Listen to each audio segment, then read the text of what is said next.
का रे, डोळ्यात पाणी का? फक्त यासाठी रडतोयस ना की तुला माझ्याकडे अक्कलकोटला येता येत नाहीये. इतर लोक जातात आणि तुला मात्र परिस्थितीनं बांधून ठेवलंय याचं वाईट वाटतंय ना. तू तिथे येऊन त्या गर्दीत मला शोधतोस, पण मी तर तुझ्या घरातल्या त्या कोपऱ्यात तुझ्या देव्हाऱ्यात मांडी घालून बसलोय. बाळा, मंदिरात मी राजा म्हणून बसलोय, लोकांचं गाऱ्हाणं ऐकायला.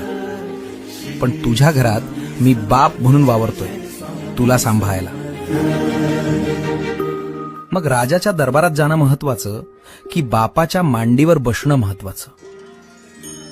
त्यामुळे अक्कलकोटला येता येत नाही याची खंत करू नकोस. आत्ता याच क्षणी डोळे मिट आणि बघ, मी तुझ्या समोर उभा नाहीये, तर मी तुझ्या आत बसलोय.